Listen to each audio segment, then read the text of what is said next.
Hello everybody, welcome back to another episode of your OGR, as today we're going to be talking about game 19 as the Edmonton Oilers went up against the red-hot New Jersey Devils and fell to them 5-2 in a game where we actually didn't play that bad of a game here for the Edmonton Oilers. I think we actually were playing really good against the Devils.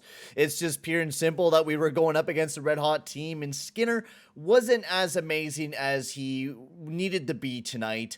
Of course, we weren't amazing defensively either. We definitely made some defensive mistakes, but there were some positives in this game where I thought even during the third period, we were looking pretty good throughout this entire game. Now, I didn't watch the first or second period, but looking at some of the stats, it looked like we did play pretty well in the first period. Second period, it looked like the Devils really climbed right back in the third period. I thought the Oilers did quite well, but before we get into talking about this game, I like to just say, if you are new to the channel, make sure to hit that subscribe button and hit that like button as well there, guys. It'll be very much appreciated. So let's get into this bad boy here with the Edmonton Oilers going up against the Devils. We'll get right into the scoring summary. Now, this video is going to be a little bit quicker just because, I've been working a lot, and I just want to let you guys know that I probably won't be live for any of the games this upcoming week, just because I'm going to be going into Black Friday, which means I'll be working a lot more hours and such. So probably no live streams for the next week. I'm hoping to do one like this upcoming weekend, Saturday, Sunday. So that's when we're going to be doing a live stream later on. But no live streams up until then. Sorry guys about that, but I don't want to overwork myself and don't want to burn out myself. So we're going to be taking it kind of easy this upcoming week. But don't worry, after this week, we're going to get back into the regular streaming and such. So let's get into talking about this game. We're going to quickly go all over the goals here, as Jesper Bratt got the very first goal of the game for the New Jersey Devils. Nice quick snapshot from Jesper Bratt, bearing his 8th goal onto the power play for the Devils. It was a beautiful goal as well for the Devils as well. And I mean, Jesper Bratt has been bloody amazing for this team. Can I just say that as an Edmonton Oilers fan? I've been really loving Jesper Bratt. It was a beautiful setup pass, and he just threw it right to the back of the net. Stuart Skinner wasn't able to do anything. Definitely not a great PK and not covering the guy that was wide open in center ice. So horrible cover there. But don't worry, Leon Draisaitl tied it right back up by 1-1 on the power play. It was a nice snapshot. Right off the side, it got tipped off a player as well, from what it looks like as well. People originally thought it was off of Puljujärvi.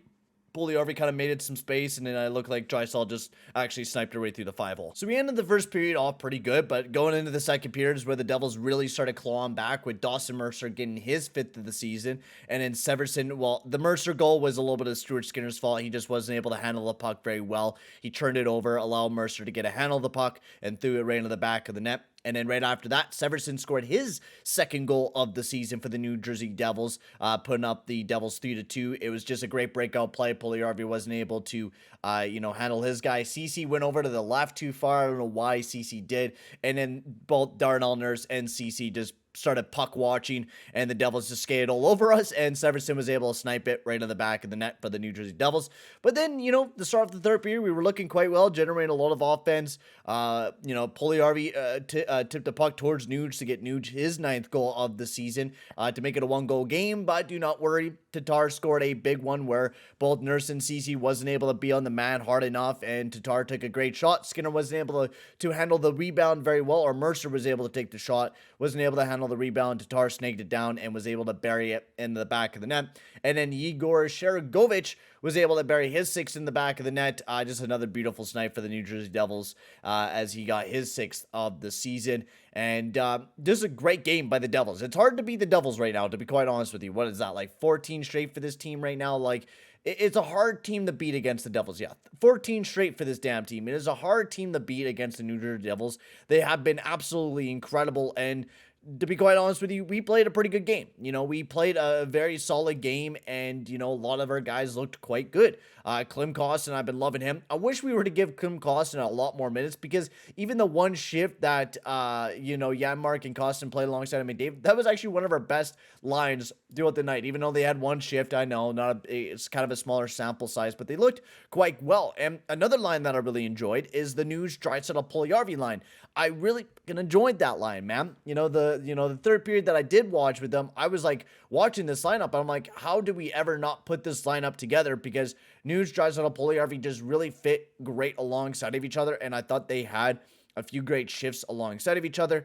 Then we also had a Hyman, McDavid, and McLeod, which wasn't a terrible line. They played really well defensively, wasn't able to get anything offensively going, and that was for a lot of our lines. We weren't able to get a whole lot of offense going from a lot of our lines. I did think we didn't play terribly defensively, but for the Nurse CC pairing, they had a really rough night. They had a great night the other night, and now a really rough night against the Devils. And I mean, that's just what happens when you're going up against a very offensively deadly team here in the New Jersey Devils, where they just absolutely dominate you offensively. Like, seriously, they just seriously dominate you offensively and play a very good game.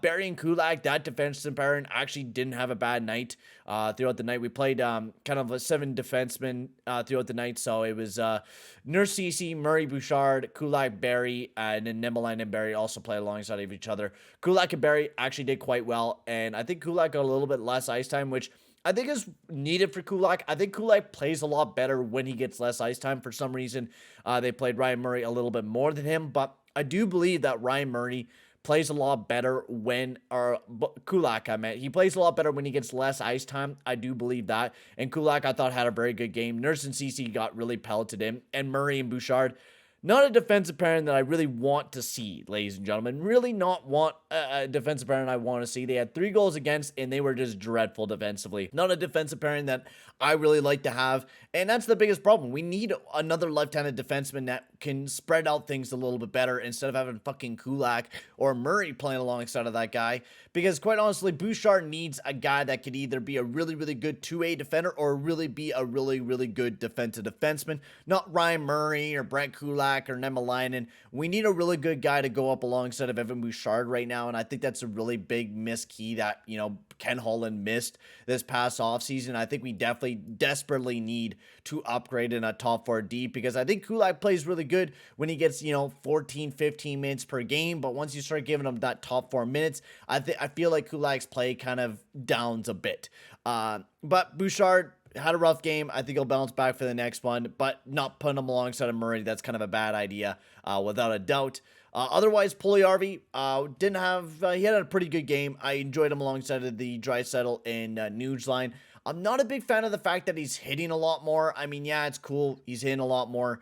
But I'm not a big fan. Whenever he hits a lot more, it feels like he's not playing his best game. When Puljujärvi plays his best game, he's using his stick, getting in the lanes, doing a lot better. I feel like that's when Puljujärvi plays a lot better, not when he's going out there and banging bodies. Because there's other guys that could do that, like Fogle, Holloway. And Holloway did get a lot more minutes tonight. And honestly, Holloway didn't look terrible, I thought. Holloway had definitely a better night than what he has in previous nights.